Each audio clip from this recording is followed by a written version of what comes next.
Je vais vous présenter une application qui permet très facilement de faire des cartes mentales, notamment par les élèves, les professeurs peuvent aussi en faire. Cette application s'appelle Mindomo, donc c'est une application gratuite qui peut être installée aussi bien sur les téléphones portables, les ordinateurs que les tablettes. Voilà, donc pour lancer le programme c'est simple, hein, vous voyez c'est la petite icône rouge avec une forme blanche, j'appuie dessus, alors j'arrive sur Mindomo, il y a déjà une carte, vous voyez que là, cette carte-là, on la voit pas en entier, elle est très centrée, donc j'appuie sur le bouton qui est à gauche, le dernier bouton en bas, et voilà, apparaît hein, la carte mentale. Alors vous voyez que c'est une carte mentale que j'ai fait moi-même, en correction d'un travail qu'avaient fait les élèves, donc maintenant je vais appuyer sur en haut, le premier bouton qui permet d'afficher le menu. Alors vous voyez que j'ai d'autres cartes qui sont encore là.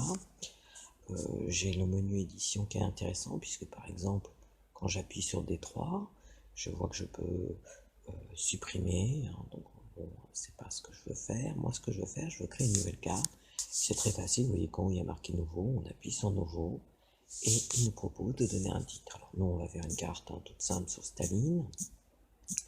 J'écris le nom et après j'appuie tout simplement sur créer. Voilà. On va attendre, voilà, donc on voit qu'on a une carte ici, un sujet central qui sera aussi le titre hein, du document. Donc c'est très facile, si je veux créer une autre branche, j'appuie, et il y a un petit menu qui apparaît, alors le menu il peut me proposer d'ajouter une autre branche, il peut me proposer de relier, de connecter ensemble deux éléments, c'est la deuxième icône avec la flèche, deux éléments entre eux, copier, couper et bien entendu supprimer. Alors nous on va rajouter une petite branche, alors on va d'abord marquer les dates au pouvoir, 1924, 1953 par exemple, on va faire OK, on va rajouter quand même que c'est une dictature, donc on écrit, voilà, il nous propose en majuscule, on va dire oui parce que c'est quelque chose d'important. Et puis on va quand même rajouter que c'est en URSS, voilà, pour avoir un petit truc complet. Donc URSS, voilà. Donc voilà, c'est très facile. Vous voyez quand j'appuie, ça se met en rouge et après je peux bouger comme je veux les différents éléments. Alors peut-être que je voudrais peut-être plutôt mettre en valeur la dictature, je la mettrais peut-être en haut. Voilà. Donc là, vous voyez les premières fonctions. Alors, je vous remontre quand même. Donc, j'appuie pour créer un lien connexe entre deux éléments qui se parlent. Voilà, je prends par exemple l'URSS, j'appuie dessus. J'appuie ensuite sur la deuxième petite icône, là, la petite flèche.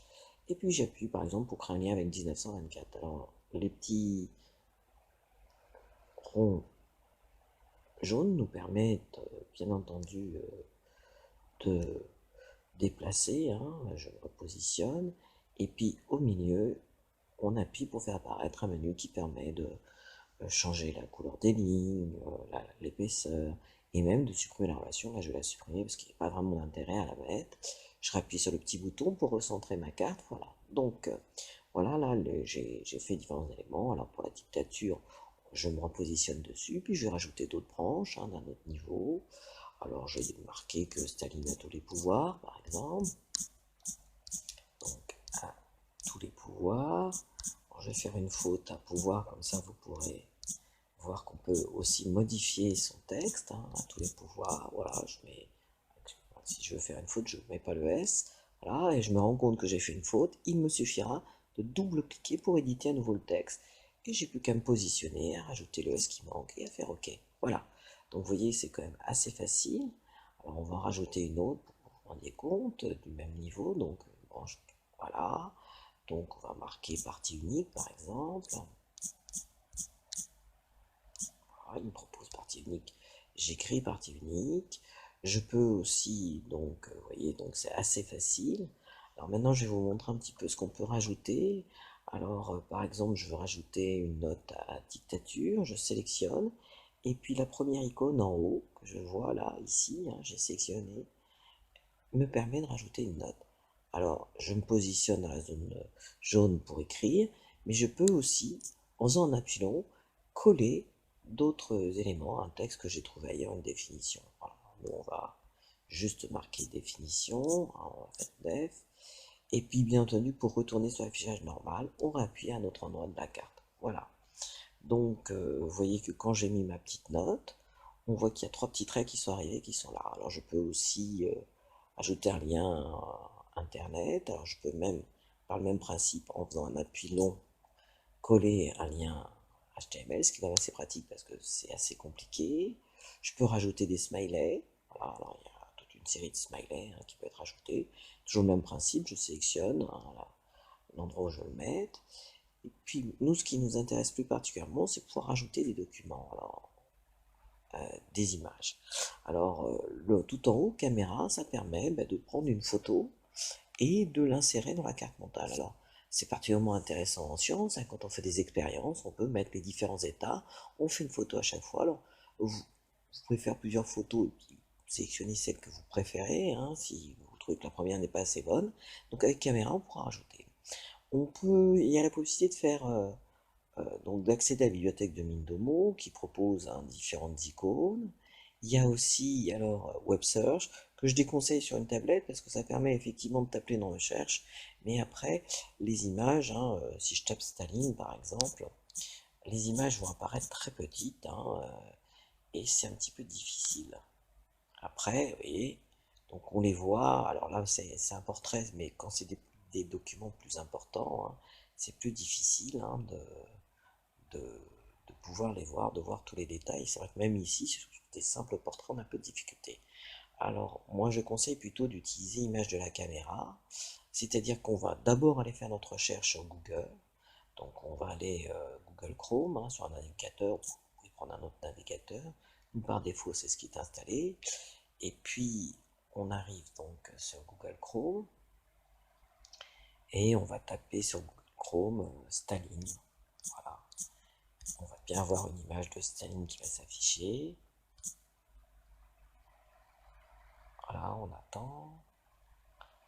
On a des portraits de Staline. Alors nous, on va en prendre un, par exemple. On va prendre ce portrait-là. Voilà, on appuie. Il nous propose de télécharger l'image. On sélectionne. Alors l'appui, il faut faire un appui long. Alors, normalement, il se met à télécharger. Il propose de télécharger. Voilà, là, il nous propose de l'ouvrir. C'est pas la peine. Nous, on va retourner dans Mindomo. Et là, on va aller dans Image de la caméra. Et un petit menu nous propose donc différentes choses. Alors, on peut prendre indifféremment soit photo, soit galerie. Hein, dans les deux cas, on aura accès aux images qu'on a téléchargées. Nous, on va prendre photo, par exemple. Voilà, on appuie sur photo. On va dans Download, hein, c'est les fichiers qui ont été téléchargés. Et puis, on va sélectionner l'image qui nous semble la mieux. Alors, il suffit d'appuyer dessus. Et voilà, l'image est sélectionnée et elle est insérée. Alors là, je me suis un petit peu trompé puisque je ne l'ai pas mis dans Staline. Alors, quand j'appuie dessus sur l'image, vous voyez, on va zoomer pour bien la voir. Voilà. J'appuie dessus, il y a la possibilité de la supprimer. Donc on va recommencer pour la mettre. Donc image de la caméra. Je vais vous prendre galerie pour vous montrer que c'est exactement le même principe. Je vais dans téléchargement, j'ouvre le dossier et puis on va prendre cette image là. Voilà. Et le même principe, on a Staline qui est ici dans la dictature. Voilà. Donc hein, le pouvoir d'un seul homme, on le voit très très bien. Voilà. Donc, on a effectivement, là, je rappuie sur le petit bouton pour recentrer ma carte. Ça me permet d'insérer des images très facilement. Alors voilà toutes les principales fonctionnalités. Alors maintenant, on va passer à droite. Alors, le premier petit carré que vous voyez là, nous permet, un carré avec un stylo, nous permet de travailler sur la mise en page. Alors, sur le sujet, sur la police, sur l'entourage. Mais par exemple, la dictature de Staline, donc on va changer la forme, on va mettre une forme par exemple carrée, hein, puisqu'actuellement elle est arrondie, on sélectionne, on va changer le fond, hein, on appuie, on va mettre un fond jaune, on n'oublie pas de définir en bas, d'appuyer, et voilà. Et une fonctionnalité qui est très intéressante, c'est qu'on peut mettre, par exemple, en appuyant sur frère, toutes les branches qui sont du même niveau vont être exactement pareilles. On peut aussi changer la police, alors je vais vous le montrer avec Staline. Donc on sélectionne Staline, On y va, on va changer la forme, on va mettre une forme arrondie par exemple, et puis on va changer aussi la couleur, parce que bleu pour Staline, ça me semble un petit peu dommage, on va plutôt mettre un rouge, on appuie sur définir, et voilà, c'est fait. Donc vous voyez, on a une carte qui a été faite très très facilement, et qui est déjà d'un bel aspect. On peut aussi, alors là vous avez des thèmes dans le troisième bouton, hein, le petit rond avec les petits points, on peut choisir des thèmes euh, et des mises en forme différentes, hein. Nous, ce qui va plutôt nous intéresser, c'est le fond, hein, de la carte. Par défaut, comme vous voyez, c'est pas un blanc blanc, c'est un blanc légèrement rosé. Alors, si on veut par exemple imprimer, je vous le montre, je vais le mettre en jaune par exemple, on va définir, vous voyez, tout le fond de la carte devient jaune, on va retourner, mais si on veut imprimer par exemple les cartes, c'est bien mieux de les mettre en blanc, hein. On appuie sur définir, et voilà, on a une carte avec un bon fond blanc, hein. Pour revenir, j'appuie toujours sur la carte pour que ça revienne, voilà. Donc, notre carte est finie. Alors, il manque bien des aspects du régime de Staline, mais peu importe. Après, nous avons le petit bouton, le dernier petit bouton, le petit i entouré d'un cercle. On appuie dessus, il y a tout un tas de possibilités, exporter vers une image, exporter au format PDF. Nous, ce qui nous intéresse, c'est d'enregistrer notre carte. Alors, on va partager la carte. Et en bas, va s'afficher un menu. Je vais sélectionner gestionnaire de fichiers, j'appuie dessus. Et maintenant, j'arrive sur l'accueil de mon gestionnaire de fichiers.